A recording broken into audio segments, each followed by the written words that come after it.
Hello, everybody, and welcome. I'm glad to have with me today our congressman from the 11th District. We're the 12th District, Congressman Gringrey. Right. So you're basically our neighbor, aren't you? I am definitely indeed. Well, there are 14 districts. Of course, mine's northwest Georgia, but slowly but surely, James has gotten more compact. I'm down with this last redistricting to 4 counties, so it's sort of metropolitan Atlanta now. So you want to be the next senator for the state of Georgia, right? Indeed, I do. And what made you, I know Senator Chambliss, probably if he ran again, you might not have run. I don't know that, but would you, or is that one of the reasons that you ran? No, Saxby is a friend, a good friend, and doing a good job for the state of Georgia, as is Johnny Isaacson. And I was really surprised. In fact, I went to a fundraiser for Saxby about 2 weeks before he announced. I wrote him a check. I didn't make him give me the check back, but I was definitely surprised. No, I wasn't going to run against him. Well, Lawrence County is one of the largest counties in the state of Georgia, so I know you came in today. We got a lot of roads around here, a lot of people, very conservative area. First of all, let me ask you, tell us about your education background. Well, I grew up in Augusta, and I went to high school there, very, very small, private Catholic high school. From there, I went to Georgia Tech on the co-op program. I worked my way through school. It took 5 years, but it was well worth it. A little hard. I thought I wanted to be an engineer. While I was at Tech, I decided that I actually wanted to be a doctor, and I switched my majors from engineering to chemistry. But anyway, upon graduation, went back to Augusta, where my parents, of course, still live, and attended Medical College of Georgia, got my MD degree, and went to Grady for internship, went into general practice for a couple of years, kind of like Marcus Welby days. I thoroughly enjoyed that. It was in a small town. It was just right across the Savannah River on the South Carolina side, the central Savannah River area, and then went back to MCG, the medical college, and specialized in OB. My wife and I got married during my internship. We've been together 43 years now. Settled in Marietta, Georgia, where I practiced OB for 26 years and delivered 5,200 babies. Wow. Man, a lot of babies, Yeah, huh? that's a lot of babies. Of course, you've been in Congress quite a while. What, 4 or 5 terms? How long have you been in Congress? Well, actually, James, this is my 6th term. Wow. My 12th year, and I've been very blessed. And I miss the practice of medicine. You know, you're always a physician. You never give that up. I didn't give it up when I was on the Marietta City School Board. I didn't give it up when I was in the Georgia Senate for 4 years, or these 12 years in the House of Representatives. I'm still a doctor. I still have an active license to practice medicine. But there is so much work to be done on health care in particular, James, that I can't leave the fight. I just feel that passion, that desire to continue because of the knowledge that I have, both on the policy side now, having served in Congress as I have, and also the practical side of practicing medicine. I think I know what needs to be done, and I want to get it done in the Senate. Well, I've listened to you a lot on Fox News. They seem to like you and bring you in to talk about health care issues, which you should know. How can that help you in the Senate? And what's going to happen to Obamacare? What do you think should happen? Well, James, you asked me 2 questions there. It should be repealed. There's no question about it, in my opinion. In fact, we did one ad early in the campaign, and it's titled "Repeal or Go Home." It can still be seen on my website, Gringrey.com. It's the first thing that comes up. It's a YouTube video now for people to watch, but we actually ran that on television, very well received, because what it was not just a lame pledge of term limits. And a lot of times people ask you about that. Well, we need term limits. You know, you guys stay up there too long. You gals stay up too long. And I said, well, look, if that's what people want, let me do something a little different. Let me make an accountability pledge and say, I'm going to put some skin in the game. I am going to pledge to you, to 10 million Georgians, that if I cannot repeal this law and replace it in my first term, that's 6 years, I will come home. I'll turn it over to somebody else. And I think people like that. I think they realize, hey, here's somebody that's just not blowing smoke. That's right.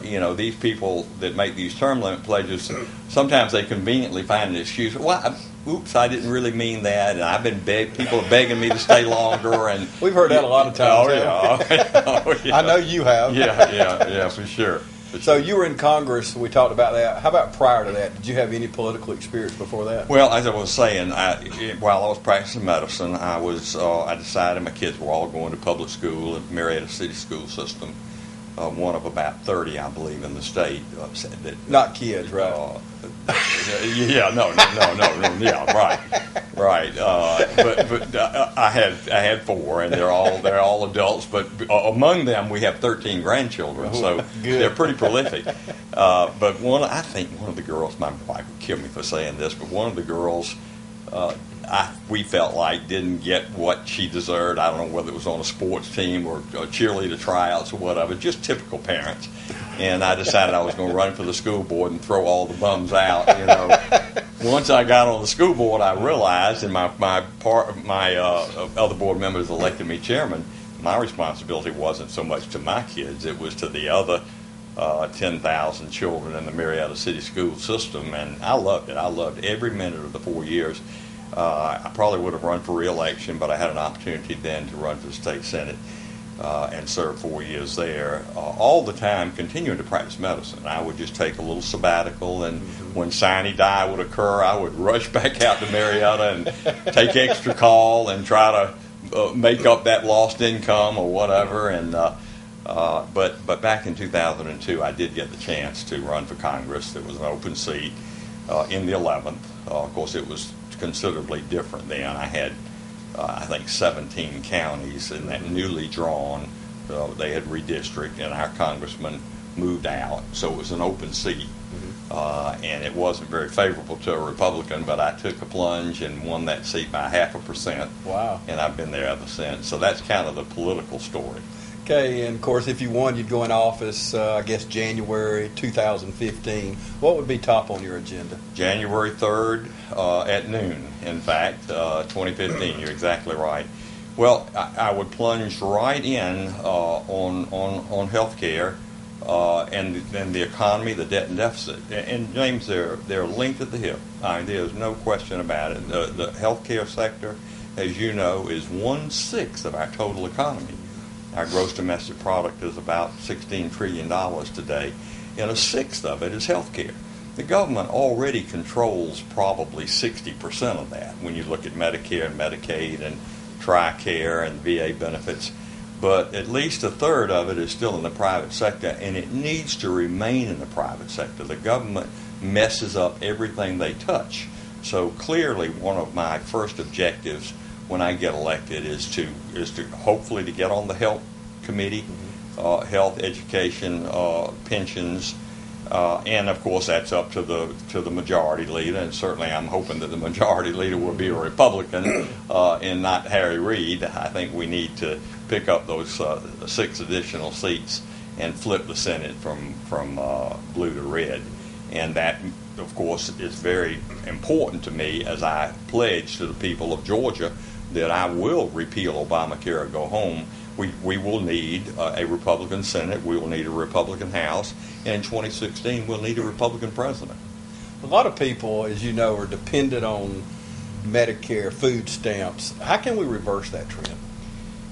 Boy, that's a good question. And, that trend is really, really out of control. I mean, back in 1996, I believe it was, when we finally got welfare reform. President Clinton was just beginning, or in the second, maybe the first year of his second term. Newt Gingrich, our own Newt Gingrich, was Speaker of the House, and the Republican Congress passed welfare reform 3 times before he finally signed the bill. And at that point we had something called Aid to Families with Dependent Children. It became TANF, temporary assistance to needy families, and I really emphasize the word temporary because that welfare reform in 1996, finally signed by a Democratic president, had a welfare to work provision in it. So, and it also time limited. You couldn't just get on welfare and stay there for the rest of your life. It turned welfare into a safety net, not a hammock. And unfortunately, in this country, that's what had been happening.